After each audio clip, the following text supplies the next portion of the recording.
Hello everybody and welcome back to the series finale of the Battle of Peleliu in LEGO. Now, this is episode 34, I believe it's going to be, or 33, and basically what I'm going to be doing is I'm going to go through the entire MOC, as you can see down below, and I'm going to go through all the different scenes that are happening, what each troop's doing, just go in detail and show you guys some of the things that I haven't shown you throughout the whole series, and really go in depth and show you what's happening. And then in a couple months, well not a couple months, maybe about 3 weeks, I'm going to be putting together a really cool video with cool, slideshows, music, and a whole bunch of other things. So that'll be the other kind of finale. This is just going to be another episode, but I'm still going to call it the season finale. So without further ado, we're going to start on the marine side in the water and work our way to the left. So let's get started, guys. One thing I do want to let you guys know in the comments down below, I'm going to be giving away one of these fully printed Japanese figures with one of my custom injection molded, overmolded air sockets.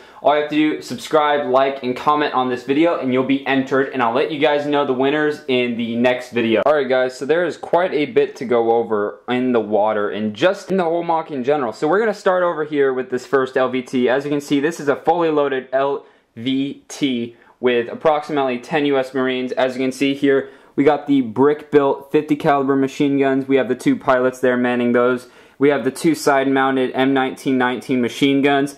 And then you can see in there all the Marines, and they're just ready to go. So they're coming up on shore. As you can see here, we've got some bullets being shot from the bunkers over there. So you got kind of the bullets splashing up water. You got them on both sides. Luckily, they haven't been hit yet.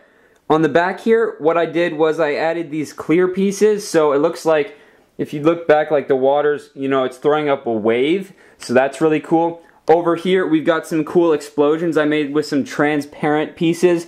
Those look really great. We got some different versions using a clear jellyfish piece. Got some more bullets, another explosion there. Over here, we've got a couple Marines that are getting out of this LVT. And as you can see, a couple of them are shot. So they're, in the water, the blood's coming out.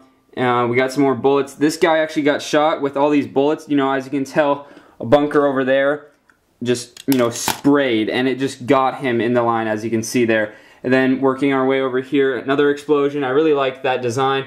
More Marines coming out of this LVT here. As you can see, pretty much the same LVT, same 50 cals, 1919s. You got the Marines pouring out into the left and right side. There's a couple over there. There's one that got shot. Another guy over there with his 1911 ready to rock and roll. Another explosion. Over here, we've got the main Sherman tank washed up on the beach there. As you can see, it has run over a Japanese soldier, so he's bleeding out there. We got some Marines moving up behind the Sherman for cover.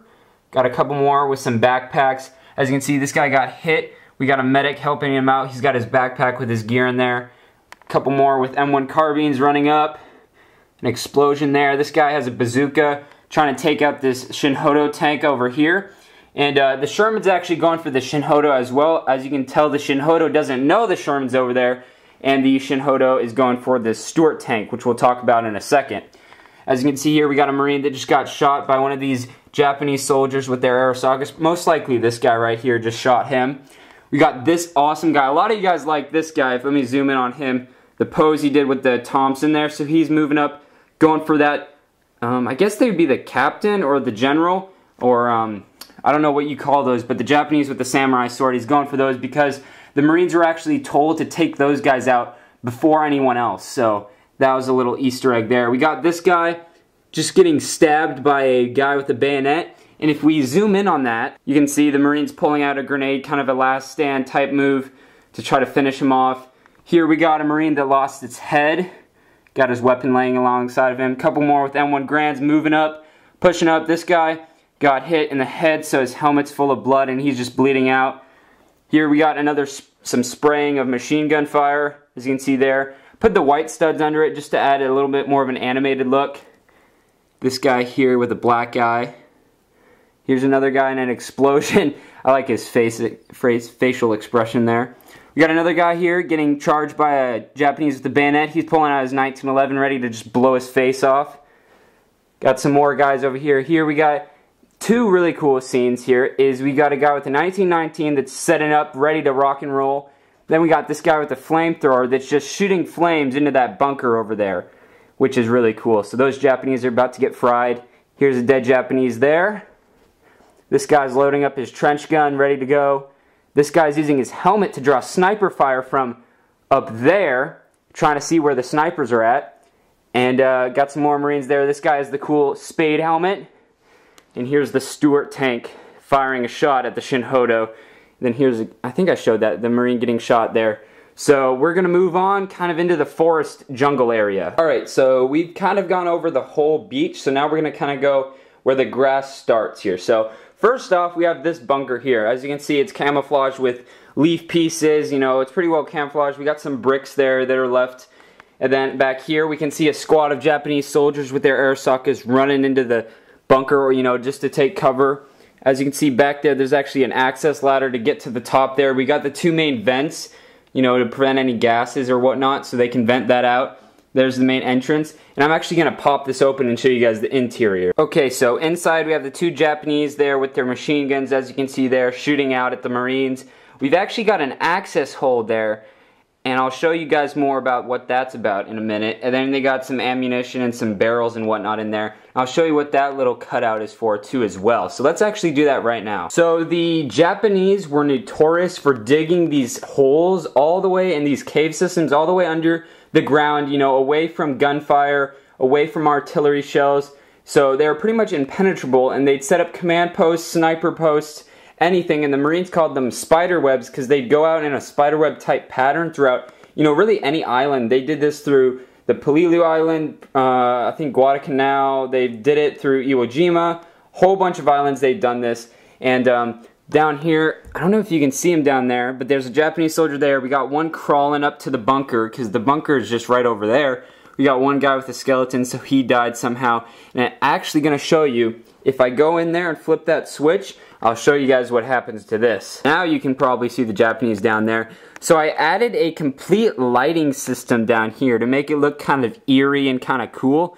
So as you can see, it's completely lit and you can see it. I'm actually going to turn off the lights here and show you guys what it looks like in the dark. But, you know, I think it adds the effect of, you know, like torches or some sort of just military type light that they'd use down in the cave system. So I thought that was really cool. You can check out some of the first episodes in the Battle of Peleliu playlist on my channel to see how I did this, but really simple. And let's turn off the lights and see what it looks like. Alright guys, so it looks really cool in the dark, and if we get an up view, as you can see, none shines through the bricks. That was one challenge I had. Obviously it's going to shine up through there. Actually there's a little bit that's shining up right there, but overall looks really cool at night. And make sure you guys leave a like rating for this awesome feature. Alright, moving on from this bunker, as you can see here, we've got a whole bunch of palm trees, a whole bunch of detailing down here. I used grass stalks, I used bamboo pieces, these bush pieces, all sorts of pieces. Here we got a Japanese soldier pulling the pin on a grenade, ready to hug it behind him at these Marines. We've got a group of officers in the dark tan color scheme running up. As you can see, this guy got shot there. They all got overmolded Arasakas, and then one with a samurai sword. There's another look at the palm trees. We got some Japanese here. This guy just got shot. Another guy bleeding out there. This guy's running up to help him. Then we got the main Shinhodo tank, which is in a camel color scheme. And of course, we've got some Japanese back here with weapons, using that as cover. As you can see, the tank is throwing up some dirt. Over here, more detailing, we got some guys with Arasakas shooting at the Marines over there.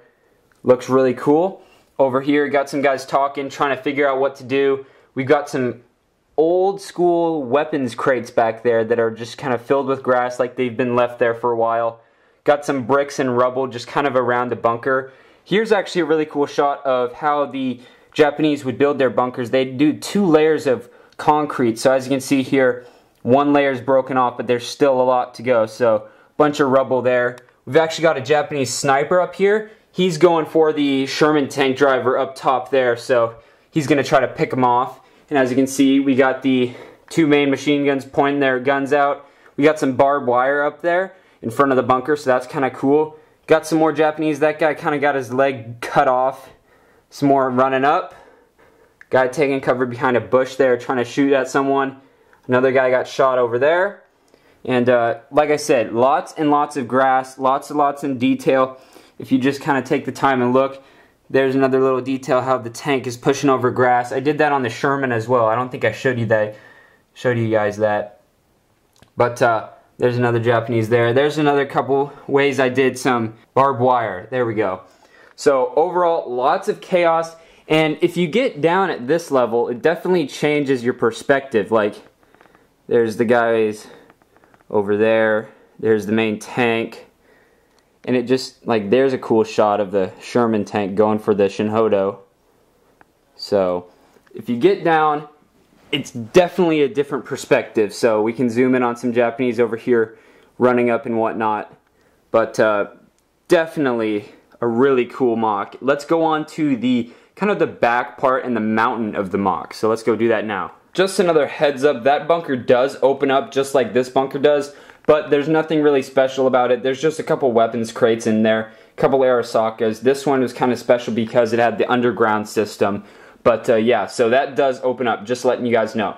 So here's the main mountain in the back of the mock. We have some palm trees kind of lining the bunker, or not the bunker, the mountain.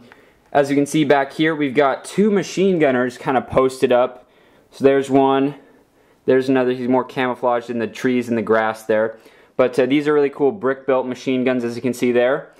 Got some more palm trees. Once again, lots and lots of grass and detailing. Looks really cool though. We got some like bumps and whatnot, rocks in the ground. Here's another squad, you know, reinforcements for the battle that's taking place up there. So we got, you know, some officers with overmolded Arasakas. We've got the main guy with the samurai sword and kind of the holster for the samurai sword. Some more infantrymen. Back here we got another kind of weapons stash and ammo stash. We got some Arasakas in there.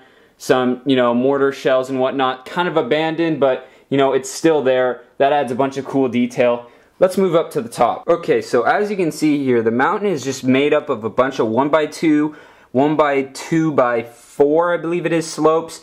Whole bunch of cheese slopes, and they're all in dark bluish gray. So as you can see here, from a distance, the mountain looks really cool. You know, it looks random, and that's kind of what you want, but it just looks really cool. And then from the back side, I was starting to make it, you know, all gray, but then I ran out of gray pieces, so I just had to use whatever I had. As you can see there, I was trying to conserve bricks and space them out. But let's go over the top part here. So as you can see here, we got some grass lining the front, some bushes and whatnot. We've got a couple riflemen here, you know, shooting down raining lead on the forces down there. That's kind of a cool view of the Marines up here. So that's kind of their perspective. And we got a guy with a, I believe that's a Type 99 LMG, just raining lead. This guy's reloading. Got some Arasakas leaned up against that bush, which are these soldiers. This guy has binoculars and is checking things out. Then we got the mortar team over here. So this guy's unloading mortar shells. This guy's handing them to this guy, and they're just popping them off, you know, shooting into the crowds of Marines down here. And that's their real advantage, is because the Marines would just come out of those LVTs in clusters, and they could just go for them. Here we got another guy with a samurai sword, another kind of general. Over here we've got the anti-aircraft gun. Now obviously there's no airplane to this mock, but obviously they did use, I believe it is the Corsair airplanes and some other airplanes to do some bombing runs. This guy's unloading these big magazines that, you know, they just clip on the top and they're gravity fed. So they're popping off shells. It's kind of like a double barrel pom-pom, if you know what those are. That's an American like machine gun. Got the guy sitting there manning it. Got another guy checking the elevation with the big screw. This guy's unloading big shells, looks like for a howitzer. Bunch of sandbags. Here's kind of another weapons ammo stash hidden under this kind of netting and this camo. Bunch of ammo, grenades, couple of extra helmets, backpacks, all sorts of stuff. And then of course the mortars are protected by sandbags. But overall, really cool operation up top. And let's go over a couple more things and wrap this video up. Alright guys, that's going to wrap it up for the season finale of the Battle of Peleliu. So this video was kind of me going over in depth all the different scenes, all the minifigures, kind of what they're doing and what their role is in the mock. I'll be doing another finale video with cool music, slideshows of pictures and images, or I guess that's the same thing, you know, videos, clips.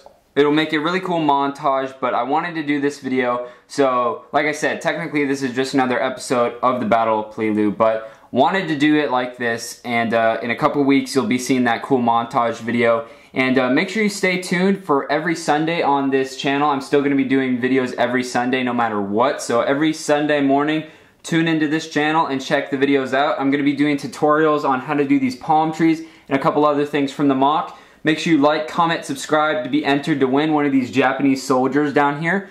And yeah guys, it's been real. It's been awesome. We did this mock and I think it turned out way better than the last one, which is the Battle of Moscow. But yeah guys, can't wait to start our next mock. The next video, let's see, next Sunday is going to be kind of a voting session on that mock. So once again, thank you guys for all your help. This mock turned out great. Let me know in the comments down below what you guys think of the overall mock, and I'll see you guys next time. Have a great day.